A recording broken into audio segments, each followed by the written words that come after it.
All right, you ever hear about a war where the birds won? No, not the movie. I mean an actual war with guns against birds. Let me take you back to Australia, 1932. The country's just coming off the Great Depression.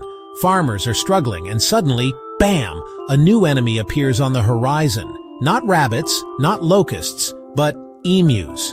Yeah, those giant, flightless, weirdly majestic birds that look like ostriches on a caffeine high. So here's the sitch. Western Australian farmers were getting absolutely wrecked by these emus. The birds had just finished their annual migration, and they saw fields of wheat and thought, Buffett time!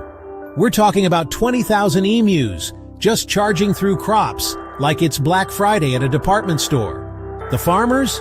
Freaking out. They begged the government for help. And the government, in classic hold-my-beer fashion, decided to send in the military. That's right, the Australian Army, with machine guns. Now, you might be thinking, surely humans with guns can handle a bunch of birds, right?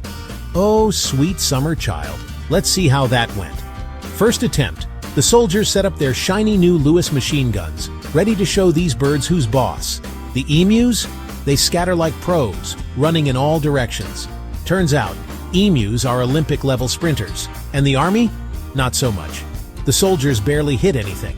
The birds just kept coming back like feathery terminators. Second attempt. The army tries mounting the guns on trucks. Great idea, except the trucks kept getting stuck in the mud. Meanwhile, the emus are just vibing, dodging bullets, probably laughing in bird language. At one point, a soldier said it was like fighting Zulus, except the Zulus had the decency to actually stand and fight.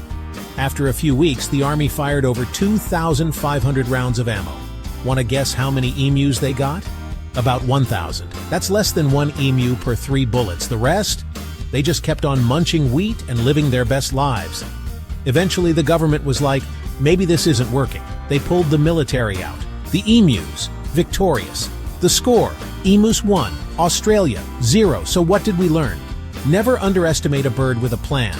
Or at the very least, don't try to outsmart 6-foot-tall birds with machine guns. The Great Emu War became a legend, a meme, and a reminder that sometimes nature just isn't having it. Next time you see an emu, show some respect.